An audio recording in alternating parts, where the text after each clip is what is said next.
හරි අපි අද කතා කරමු රෙඩොක්ස් ප්‍රතික්‍රියා ඇසුරෙන් ලැබෙන අනුමාපන ගණන් කොහොමද හදන්නේ කියලා බලමු. හරිද?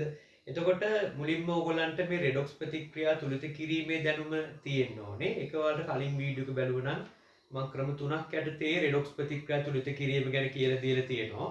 ඒක අනිවාර්යෙන් බලන්න. ඊට පස්සේ මේ වීඩියෝ එක බැලුවම ඕගොල්ලන්ට රෙඩොක්ස් ප්‍රතික්‍රියා ඇසුරෙන්, ඒ කියන්නේ රෙඩොක්ස් අනුමාපන ඇසුරෙන් ලැබෙන ගැටලු හදන්න පුළුවන්කම ලැබෙනවා. හරිද? ඔන්න මම පළවෙනි ගාන වලට සඳහන් කියන්නම්. ඒක මේ විස්තරයක් අවශ්‍ය නැහැ. මම ඒක කියන්න සරූප සටනකින් පෙන්නන්න. හරි? ඔන්න පළවෙනි ගාන. ඔන්න අනුමාපන ප්ලාස්කුවක අපි හිතමු 0.5යි මවුල් ඝන ඩෙසිමීටරයට Fe2+ අයන ද්‍රාවණයක ඝන සෙන්ටිමීටර් 100ක් තියෙනවා. හරිද? දැන් ඕගොල්ලන්ට කියනවා මේ ද්‍රාවණය අනුමාපනය කරනවා KMnO4 ද්‍රාවණයක් එක්ක කියලා. හැබැයි මාධ්‍ය ආම්ලික කරන්න ඕන නිසා මේක දාන්න කලින් මේකට අපි දුමු H2SO4 අපි දුමු ඝන සෙන්ටිමීටර් 50ක් දැම්මා. හරි? H2SO4 දාලා තියෙන්නේ. ඇත්තටම H2SO4 දාන්නේ ළමයි මේ රෙඩොක්ස් ප්‍රතික්‍රියාව සිද්ධ වෙන්නේ ආම්ලික මාධ්‍යයකදී. ඒ නිසා ආම්ලික මාධ්‍ය සපයන්න තමයි මේ තනුක H2SO4 දැම්මේ. හරිද? මොන දැන් බියුරෙට්ටුවට ගන්නව 0.1යි මවුල ඝන ඩෙසිමීටර KMnO4 අනුමාපනය කරනවා. අපෙන් අහනවා අන්තලක්ෂයේදී වැයවන KMnO4 පරිමාව කොච්චරද කියලා. මේ වැයවන පරිමාව තමයි ඔයාලගේ ප්‍රශ්නේ අහන්නේ. හරිනේ? Fe2+ ද්‍රාවණයක් අනුමාප ප්ලාස්කුවේ තියෙනවා. ඒක අනුමාපනය කරන්න කියනවා KMnO4 ද්‍රාවණයක් යොදාගෙන. ප්‍රශ්නෙන් අහනවා අන්තලක්ෂයේදී වැයවන පරිමාව කොච්චරද කියලා. හරිද ළමයි? ඊට කලින් මම පොඩි දෙයක් කියන්නම්. මේකේ අන්තලක්ෂයේදී සිද්ධ වෙන වර්ණ විපර්යාසය ගැන පොඩි දැනුමක් ඔයාලට තියෙන්න ඕනේ. ළමයි Fe2+ ද්‍රාවණයක් කොළ පාටයි. හරිද? එතකොට මේක මුලින් කොළ පාට ද්‍රාවණයක් තමයි කොළ පාට ද්‍රාවණයක් තමයි අපිට පේන්නේ. හරිද?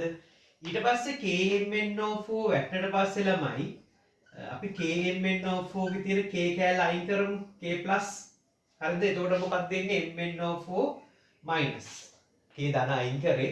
ධන එකක් අයින් කරා. ඒ නිසා මෙතන ඍණ ආරෝපණයක් එන්න ඕනේ මේ ආයනයට. හරිද? එතකොට MnO4- කවුරු බවටපත් වෙන්නේ?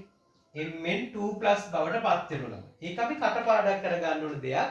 විභාගෙදි කියන්නේ නැහැ ආම්ලික මාධ්‍යයකදී KMnO4 ඔක්සි හරණය වුණාම හැදෙන්නේ මොකක්ද කියලා කියන්නේ. අපි ඒක දැනගන්න ඕනේ. එහෙනම් ඔන්න Mn2+ හැදෙන්නේ. ඊට පස්සේ ළමයි Fe2+ කවුරු බවට පත් වෙනවද? Fe3+ බවට පත් වෙනවා. දැන් Fe3+ අයන ගත්තොත් කහ දුඹුරු පාට නැත්නම් රතු දුඹුරු පාටයි කියලා අපි කියනවා. ඒතර මේ කොළ පාට ද්‍රාවණය දැන් Fe2+ කියලා මේ තියෙන්නේ Fe3+ ටික ටික හැදෙනෝනේ මේ KMnO4 බිඳුවෙන් බිඳුව වැටෙන්න ගත්තම මේ දෙන්න ප්‍රතික්‍රියා කරලා Fe2+ Fe3+ වෙනවා. මෙයා Mn2+ වෙනවා. එතකොට කොළ පාට ද්‍රාවණය දුඹුරු පාට වෙන්න පටන් ගන්නවා ටික ටික. Fe3+ හැදෙන නිසා. හැබැයි ළමයි දැන් KMnO4 එක සැරේට මෙතෙන්ට වැටිච්ච ගමන් දැන් දම් පාට රෝස පාටක් වගේ පෙන්නුම් කරන්නේ. ඒක ටක් ගාලා නැති වෙලා යනවා. මෙතන Fe2+ එක අඩු වෙනවා. Fe3+ ටික ටික හැදෙනවා.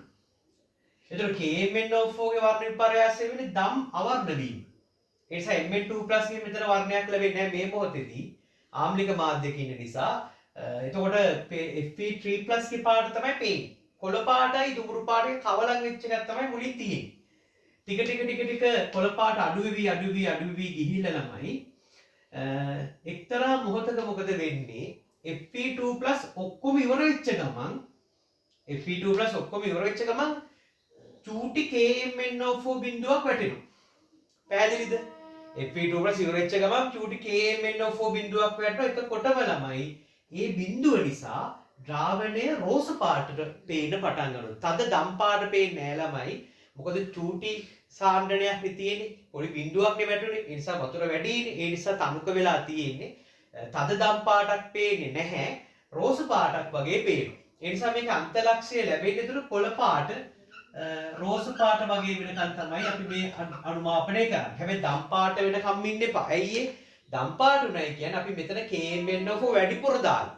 මොකද Fe2+ ඉවර වෙච්ච ගමන් අපි හරිනම් බියුරෙට්ටුවේ කරාවේ වහන්න ඕන. මෙතන හිටපු කෙනා KMNO4 එක ප්‍රතික්‍රියා කරලා ඉවර වෙච්ච ගමන් මේක වහන්න එපා.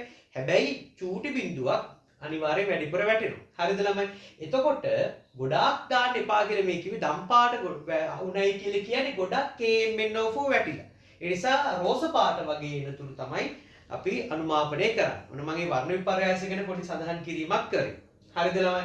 දැන් අපි බලමු ගාන හදන්න. ගාන හදන්න නම් මෙතන සිද්ධ වෙන රෙඩොක්ස් ප්‍රතික්‍රියාව ලියන්න ඕනේ. කොහොමද රෙඩොක්ස් ප්‍රතික්‍රියාව ලියන්නේ? මම අර එක සැරේ තුලිත කරන ක්‍රමේ ගන්නම්.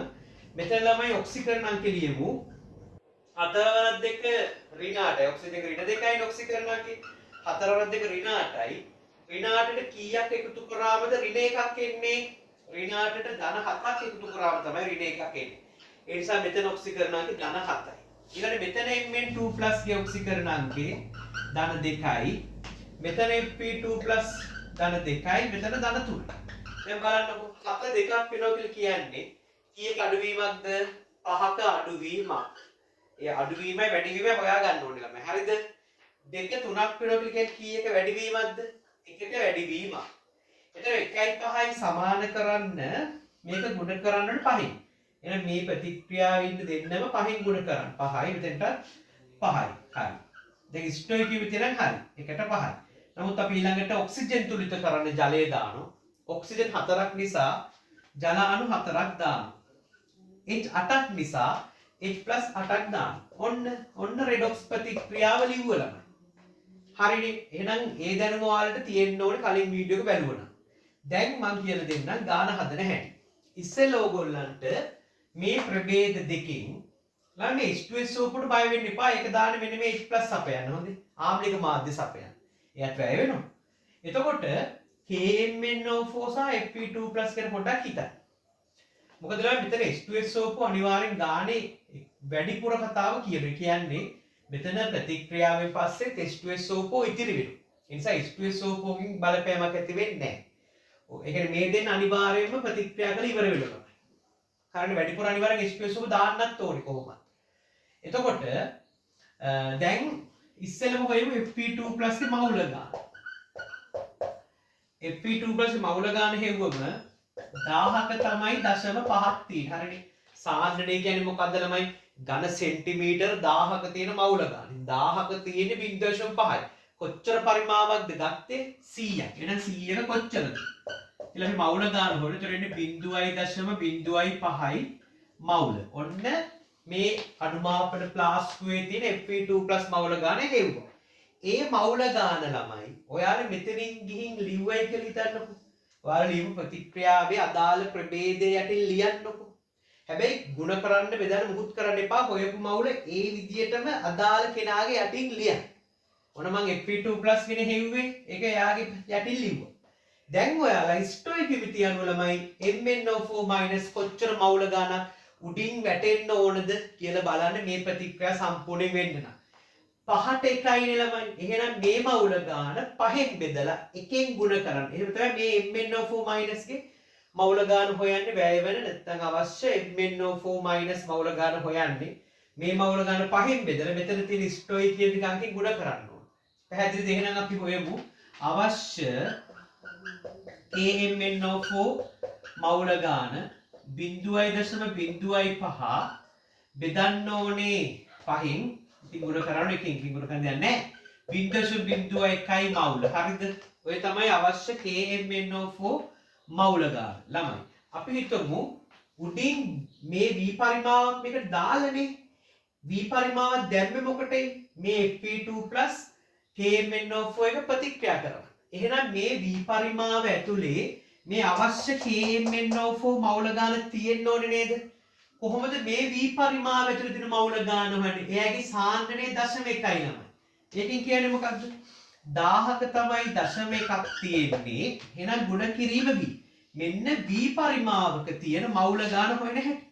ඔයාලා මේ 100ක තියෙන මවුල ගාන ඒ වගේ තමයි උඩින් v පරිමාවක් දැම්මේ නම් මෙන්න v පරිමාව තියෙන මවුල ගාන මේක සමාන කරමු ළමයි අවශ්‍ය මවුල ගාන. මෙච්චර මවුල ගානක් වැටෙන්න ඕන. මේ v පරිමාත්‍රයේ මේ මවුල ගාන තියෙන්න ඕන. එහෙනම් v සමානයි 10 බෙදීම 100යි තුරනේ උත්තරේ. එහෙනම් මෙන්න සරල අනුමාපන ගානක් රෙඩොක්ස් ප්‍රතික්‍රියා තමයි මෙතන සිද්ධ වෙන්නේ. එතකොට ඔයගොල්ලෝ තීරණය කර මොකක් කොහොමද කරන්නේ ඉස්සෙල්ලා? අදාළ දෙන්නෙකින් එක්කෙනෙක්ගේ මවුල ගාන ඔයාලට හොයන්න වෙනවා. ඊළඟට රෙඩොක්ස් ප්‍රතික්‍රියාව ලියන්න. ලියලා ස්ටොයිකියෝ මිති ඇසුරෙන් අනිත් එක්කෙනාගේ මවුල ගාන හොයන්න. ඊට පස්සේ මේ විදිහට පරිමාව හොයාගන්න පුළුවන්. පැහැදිලි නේද?